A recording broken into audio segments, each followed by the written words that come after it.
Alright, next up is cutting the fret slots.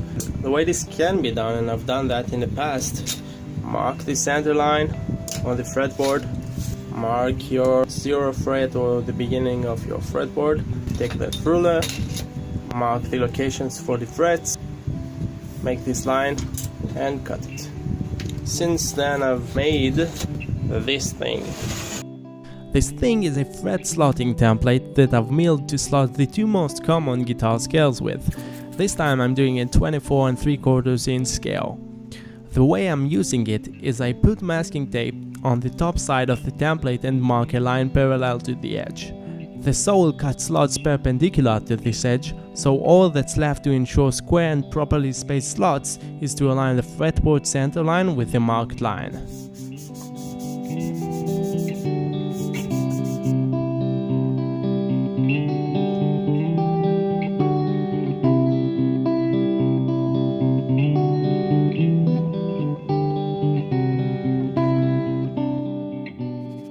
I first completely cut the edge of the board with the indexing pin in position number 0.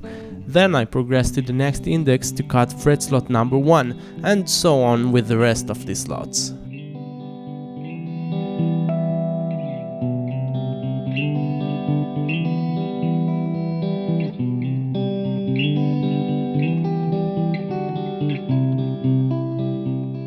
Remember the extension I made for the fretboard?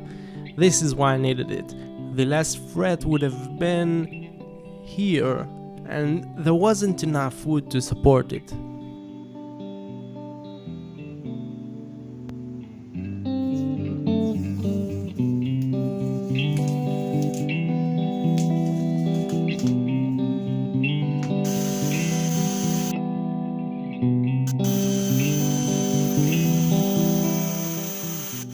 I'm sanding a bit of excess, and that's about enough fretboard work for now. Let's get back to the headstock.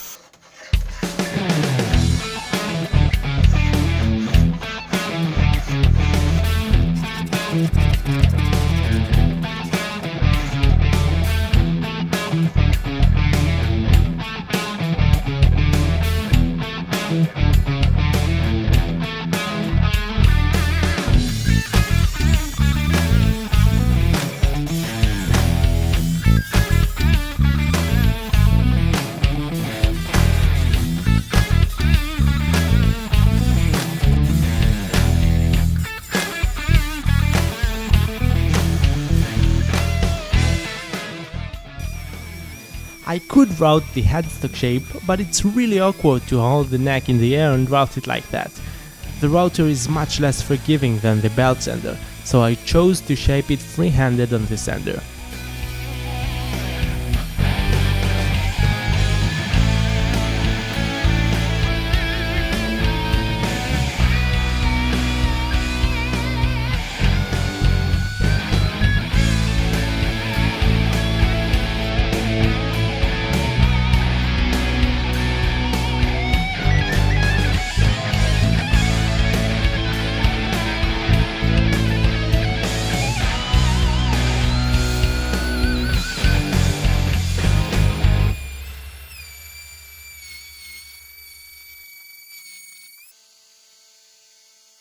My design idea is to make the neck look all dark red and brown, and this piece will complete this exotic look.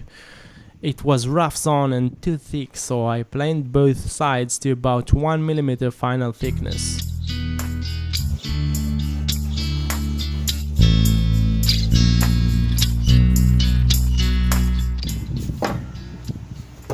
Let's hope I don't break it.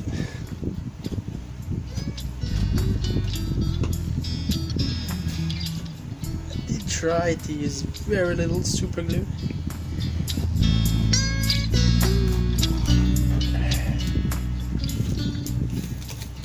Yep, it's going off.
At this stage I realized that I probably have tons of glue in the trusted access channel, so I stopped shaving the perimeter and started clearing off the veneer above the channel.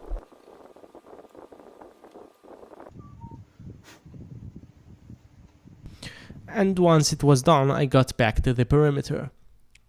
I'm using all sorts of methods to get rid of the excess overhang. Scraping is really efficient.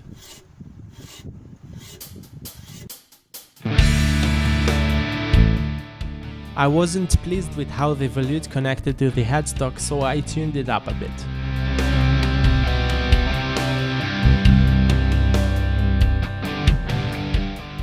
Let's drill the tuner holes. I made a little handy drilling template. It's just 6 holes drilled straight and evenly spaced. It's a little easier and safer to try to drill the holes in the exact locations on a scrap. It took 2 attempts to make the template, so I'm glad the first one wasn't on the guitar. The first hole I'm drilling all the way through with a hardwood backer scrap to avoid splitting. The next hole is drilled halfway.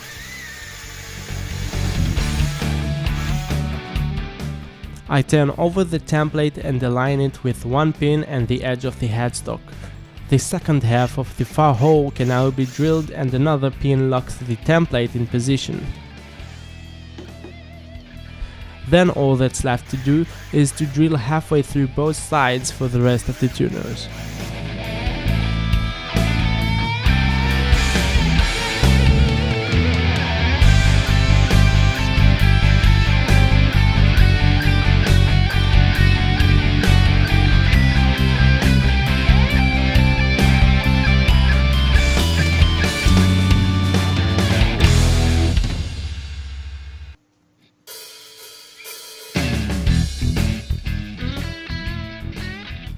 I forgot to click the record button before I drilled and installed the locating pins for the fretboard. I used toothpicks and a 2mm drill bit and made 4 of those pins that will prevent shifting during the glue up.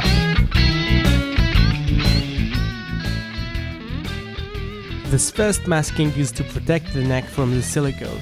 I put silicone there to eliminate truss rod rattle. I apply a little on the bottom and a little on the top. It needs to be accounted for when routing the channel because it has some thickness.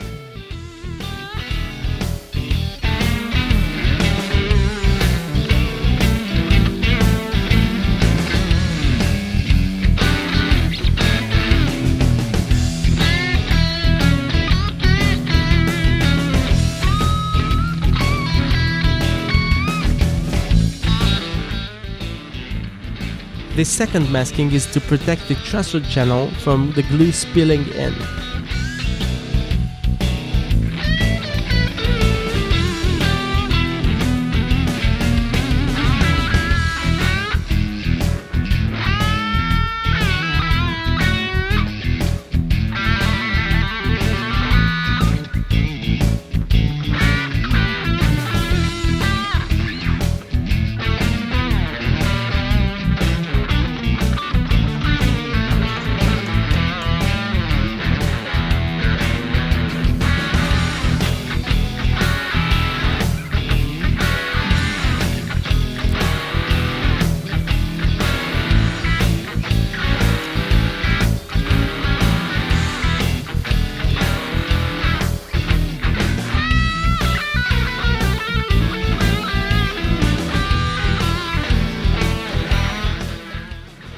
Clamps on, clamps off.